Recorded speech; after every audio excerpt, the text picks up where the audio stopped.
pulse of him. I wasn't looking for anything specific. That's the truth. I'd gone to the flea market the way you go to a long walk when your head feels too loud just to let the noise thin out a little. It was a Sunday morning, cold but bright, the kind where vendors breathe into their hands and swear at the wind. Tables were stacked with junk that had outlived its usefulness: cracked mugs, tangled cords, yellowed paperbacks. I drifted without intention until I saw the notebooks. They were old. Not antique old, just used. Soft covers, bent corners, rubber bands holding them shut. Someone had written dates on the spines with a black marker. Years ago. I don't know why I picked them up. Maybe because there were 8 of them. Maybe because the handwriting on the cover was careful, almost shy. "How much?" I asked. The seller barely looked up. "10 for all." I paid, stuffed them into my tote, and forgot about them until that night. At home, I lined them up on my kitchen table. The apartment was quiet in that hollow way it gets after sunset. I made tea. I told myself I'd skim one, just to see what kind of life it was. I opened the first notebook. The first page wasn't dramatic. No grand confession. Just a date. Then a sentence. "I saw him again today at the coffee shop." I frowned. Kept reading. Same corner table. Same chipped blue mug. "He always reads but never turns the page." My chest tightened, just slightly. That was odd. Familiar, but in a way that could still be coincidence. I flipped forward. He wore the green jacket today. The one with the torn cuff. He doesn't know it's torn. Or maybe he does and doesn't care. I looked down at my arm. The green jacket was draped over the chair beside me. I laughed once, sharp and uncomfortable. "Okay," I muttered. "That's weird." I kept reading anyway. I don't know why. Maybe because my name hadn't appeared. Maybe because I was already trying to explain it away. Page after page, the details stacked up. A missed bus I remembered cursing at. A voicemail I never returned. The way I avoided mirrors on bad days. The exact phrasing of a fight I'd had with my father. None of it was vague. None of it felt lucky. Halfway through the notebook, my hands were shaking. Then I noticed the dates. They were wrong. The entry about my dad was dated 3 years before he got sick. The bus incident 2 years early. The coffee shop I didn't start going to until after my breakup written about like it already existed. I sat back, breath shallow, my apartment suddenly too small. "No," I said quietly. "No, no, no." I flipped to the last page of the notebook. "He doesn't know me yet. But he will." I closed it. My reflection stared back at me from the darkened window. I didn't recognize my own face. I felt like I'd stepped into a story already in progress, one where my lines had been written before I ever spoke them. I should have stopped there. Instead, I reached for the second notebook. The handwriting was the same. The dates jumped forward. And on the very first page, there was a sentence that made my stomach drop completely. "Today is the day he finally notices me." I didn't know who me was. But I knew, with a certainty that settled deep in my bones, that whoever wrote these notebooks wasn't guessing. They were remembering. And somehow, impossibly, they were remembering me before I existed in their life at all. I sat there for a long time after that, not reading, just breathing. Letting the fear ebb into something quieter. Something heavier. The kind of feeling that tells you your life has already shifted, even if nothing around you looks different yet. Outside, a car passed. Somewhere a neighbor laughed. The world kept going. And I realized I was holding the notebooks like they might disappear if I let go. I didn't sleep. I lay on my couch with the notebooks stacked on my chest like they might pin me to reality if I stayed still enough. Every time I closed my eyes, sentences replayed themselves, not imagined ones, but words I'd already read, already proven real. By morning, fear had cooled into something sharper. Curiosity. I took the second notebook with me to work, like an idiot carrying contraband through airport security. I told myself I wouldn't open it. I told myself a lot of things. At lunch, I opened it. The entries were closer together now, the handwriting tighter, more confident. Less observing, more anticipating. It talked about my habits before I was aware they were habits. The way I avoided answering emails until late at night. How I always chose the seat with my back to the wall. How silence bothered me more than noise. One entry stopped me cold. He thinks he's hard to read. He isn't. He just doesn't believe anyone's trying. I shut the notebook and stared at the break room wall until my vision blurred. That afternoon, I left early. I told my boss I wasn't feeling well, which was the most accurate thing I'd said all day. I walked instead of taking the bus, needing the city to feel solid under my feet. At home, I opened the third notebook. This one scared me.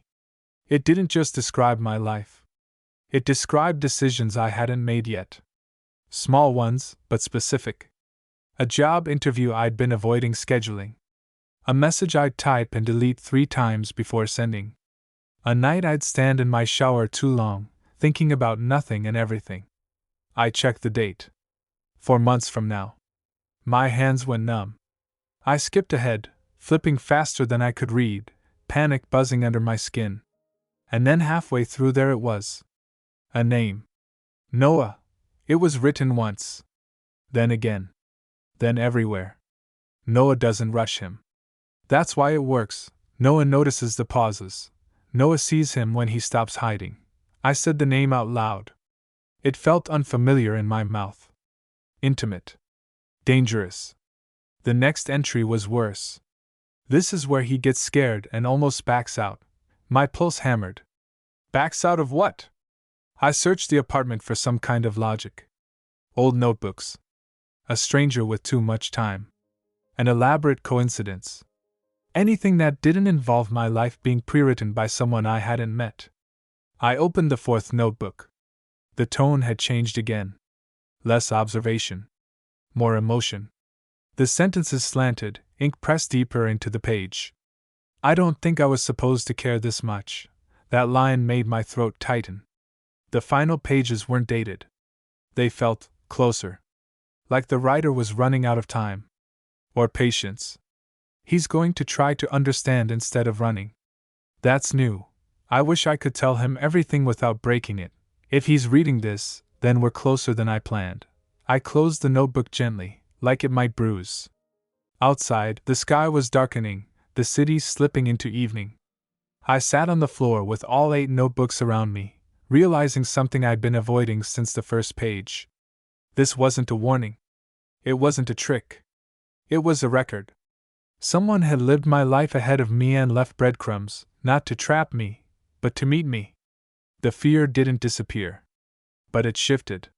Settled into a quieter shape. I gathered the notebooks and stacked them neatly. For the first time since buying them, I didn't feel like throwing them away. I felt like I was being waited for. And for reasons I didn't fully understand yet, that thought didn't scare me as much as it should have. I sat there as the light faded, breathing evenly, letting the weight of it sink in, not panic, not urgency. Just the growing awareness that my future might already know my name. And that somewhere in it, a man named Noah was real. I waited 3 days before opening another notebook. Not because I was trying to be brave, mostly because I was trying not to unravel in public. I went to work. I answered emails.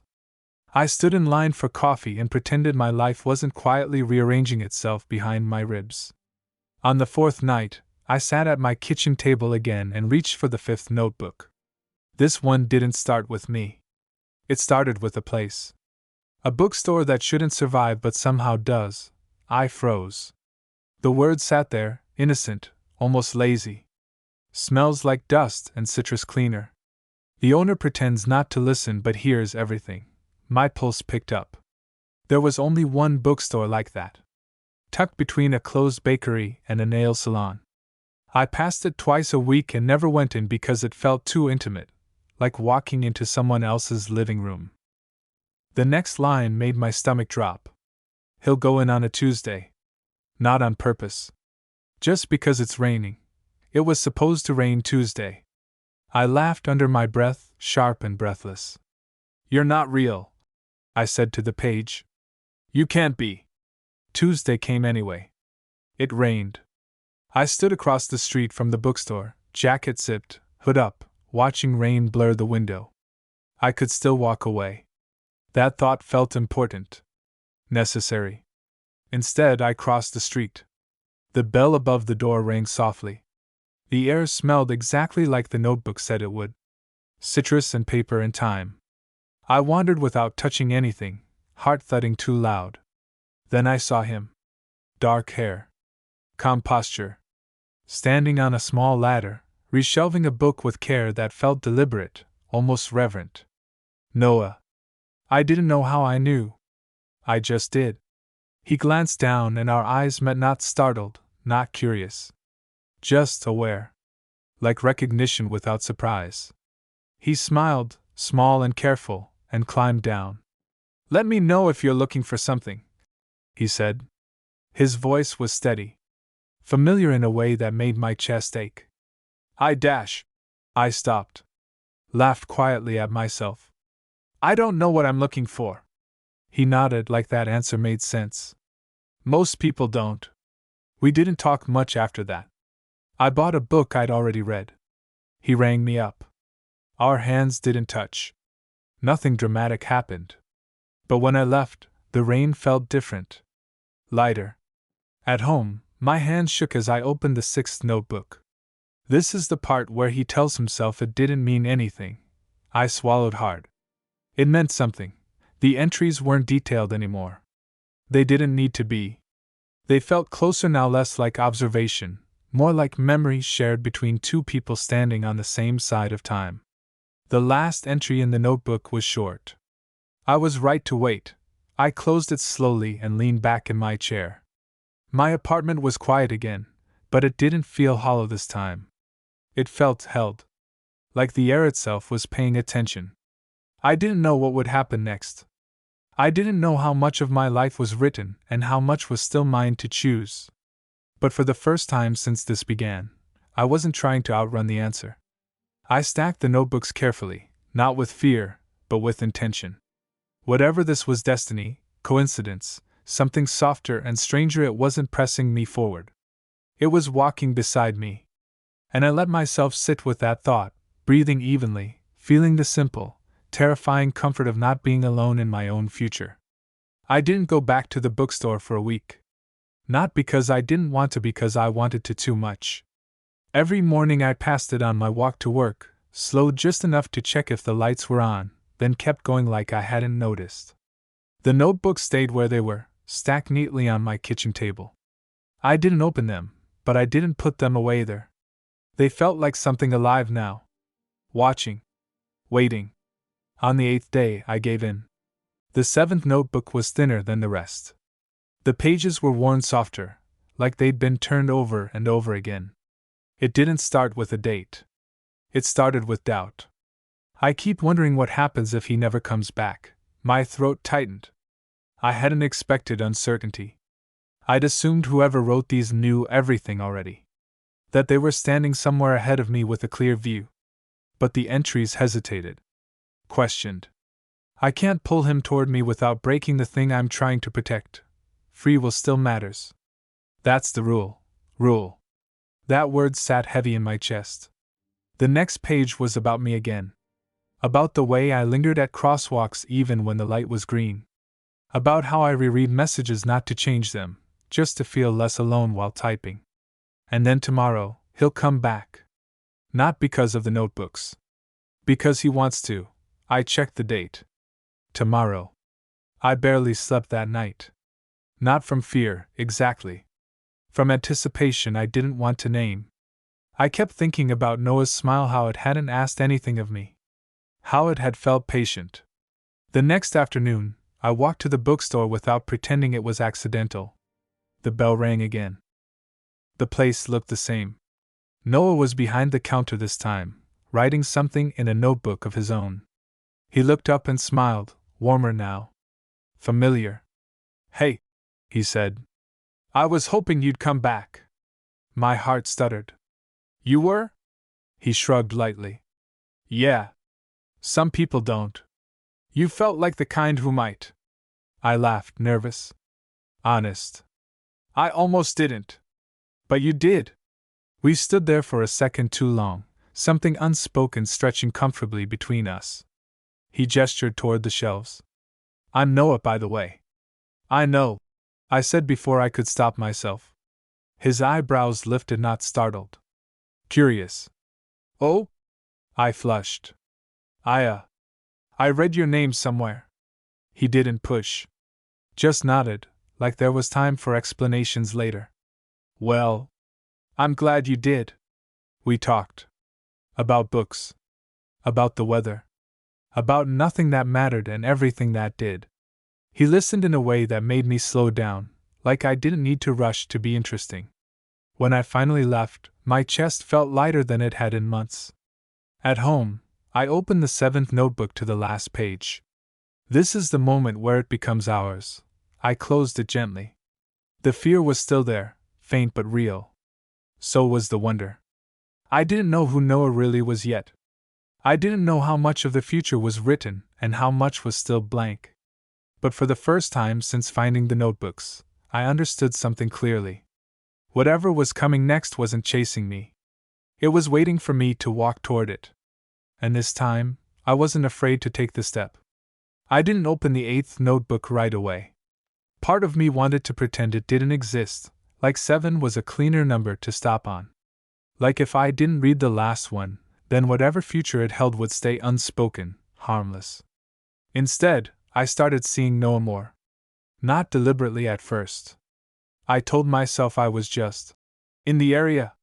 That I liked the way the bookstore felt when it was quiet, the way time seemed to move differently between those shelves. Noah never called me out on it. He just greeted me like I'd always been part of the place. We developed a rhythm. I'd come in after work. He'd make tea behind the counter without asking. Sometimes we talked about books. Sometimes we didn't talk at all. Silence with him wasn't empty. It felt shared. One evening he asked, "Can I ask you something kind of personal?" I nodded. My pulse picked up anyway. "You always look like you're waiting for the ground to give way," he said gently. "Like you're bracing for something bad to happen. Does it?" The question landed softly, but it cracked something open in me. "I don't know," I said after a moment. "Nothing terrible ever does. I just expect it to." He nodded, like that answer fit into a space he'd already made for it. "Yeah, that makes sense." That night, I went home and opened the 8th notebook. The handwriting was different. Still careful, but heavier. Like each word had been earned. This is where he starts choosing without looking back at the pages. I swallowed. The entries weren't about events anymore. They were about feelings. About watching someone learn to trust their own steps instead of checking the path ahead first. About standing close enough to catch someone if they fell but not close enough to push. And then, finally, the truth I'd been circling since the beginning. I didn't live his life before him. I lived it with him out of order. I read that line 3 times. The explanation unfolded slowly. Noah hadn't predicted my life. He'd experienced it from the other side years later, then found a way to leave traces without breaking anything. Without forcing me into choices I hadn't made yet.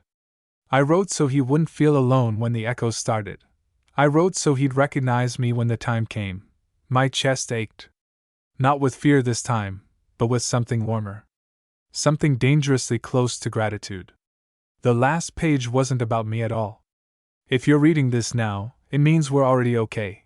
I closed the notebook and sat very still. The next day, I went to the bookstore earlier than usual.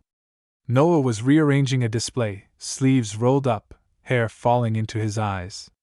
"I read them," I said.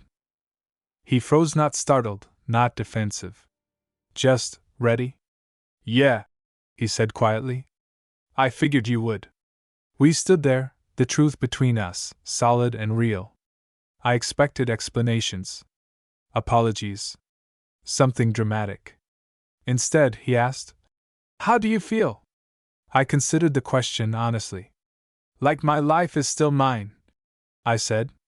"And like I don't have to walk through it by myself anymore." His smile was soft. Relieved. Good, he said. That's all I wanted. We didn't define anything that day. We didn't need to. Some things don't require names to be real. That night, the notebooks stayed closed. For the first time, I didn't feel pulled toward them. I felt present, grounded, awake in my own future. And as I lay in bed, thinking about the quiet space Noah had made for me to step into on my own, I realized something else, something simple and steady. Whatever came next wouldn't be written down. It would be lived. I thought understanding would make things simpler. Like once the notebooks were explained, once Noah and I stood on the same page of time, the tension would dissolve into something easy. It didn't. It just changed shape. We kept seeing each other, but the air between us felt charged, now aware of itself. Every glance carried a question neither of us rushed to ask. It wasn't awkward. It was careful. Like we were both learning how not to step on something fragile. One evening, after the bookstore closed, Noah locked the door and flipped the sign to close. The city outside blurred into orange streetlight and rain-streaked glass. You don't have to stay, he said, not looking at me. I just didn't want to pretend tonight. I stayed. We sat on the floor between the shelves, backs against opposite bookcases, close enough that our knees almost touched. The quiet felt different after hours, deeper, less performative. I didn't tell you everything, he said finally. I waited. Not because I was bracing myself, but because I trusted the silence he needed to get there. I didn't just write so you'd recognize me, he continued. I wrote because there was a version of you who almost didn't make it to me. My chest tightened. What do you mean? He glanced at me then, eyes steady. Nothing dramatic. No accidents. Just erosion. You got very good at choosing the safest option. The quietest one. And over time, it started to cost you things you didn't notice you were giving up. I swallowed. That hit too close to truth to argue with. I couldn't change anything directly, he said. So I left markers. Places where you might pause. Where curiosity could interrupt habit. And if it hadn't worked? I asked. He smiled, small and honest. Then I would have met you later. Different bookstore. Different version of us. I would have waited. The word waited settled between us, heavy and gentle at the same time. A few days later, I dreamed for the first time about the notebooks not as warnings or guides, but as closed objects. In the dream, I carried them to a river and set them down one by one. They didn't sink. They didn't float away. They just rested there, like they'd found the right place to stop. I woke up calm. That morning, I asked Noah to come over. My apartment looked smaller with him in it, like it had to rearrange itself around a future it hadn't planned for. We sat on the couch. No notebooks in sight. I don't want to live ahead of myself, I said. Or behind myself. I want, now. He nodded. Me too. There was a pause. Not empty. Intentional. So what do we do? I asked. We keep choosing, he said. Out loud. In real time. And if we get scared, we say that too. I laughed softly. That sounds harder than fate. It is, he agreed. But it's cleaner. That night, after he left, I opened a drawer and placed all 8 notebooks inside. Not locked away. Not hidden. Just put to rest. I didn't feel like I was closing a door. It felt more like setting something down after carrying it for too long. I stood by the window for a while, watching the city breathe. Cars passed. Lights flickered on and off. Ordinary life, continuing. I realized then that the notebooks hadn't given me a future. They'd given me permission. To arrive where I was. To stay. To choose someone without needing proof it would work. I turned off the light and went to bed with that understanding settling slowly, warmly, like the kind of quiet that comes after a long explanation finally makes sense. Whatever the final page held, I knew one thing for certain now. It wouldn't be written for me. I'd be there when it happened. The first time I realized the future was actually happening, it wasn't during anything big. It was a Tuesday. No rain. No signs. Just a normal, unremarkable Tuesday where I woke up before my alarm and didn't feel that familiar knot in my chest. I lay there for a moment, staring at the ceiling, waiting for the anxiety to catch up. It didn't. Noah was already awake in the kitchen, barefoot, making coffee like he belonged there. Not like a guest. Not like someone passing through. Just present. He turned when he heard me and smiled, that same calm, grounding smile that never asked more than I could give. "Morning," he said. "Morning," I answered, and it felt honest. We didn't talk about the notebooks anymore. They existed in the same way old photographs do, proof of something real, but not something you live inside. Sometimes I forgot they were in the drawer at all. Life kept moving.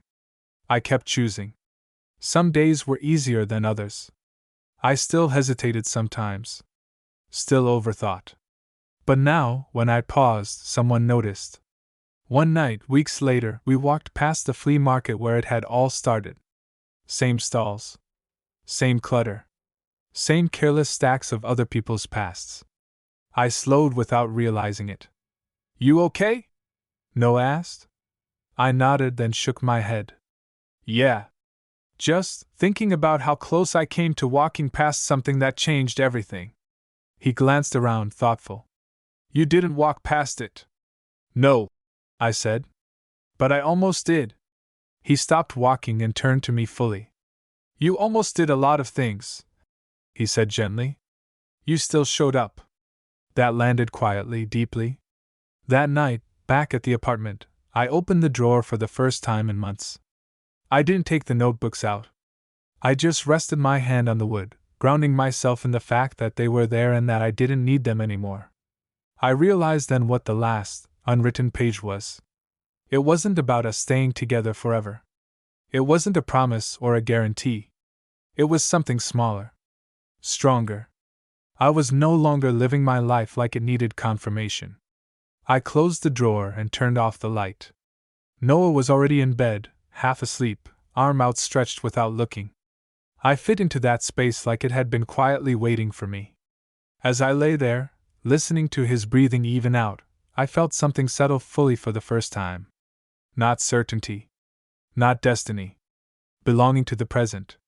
And wherever the future went from here, I knew I wouldn't read it in advance. I'd be there to live it.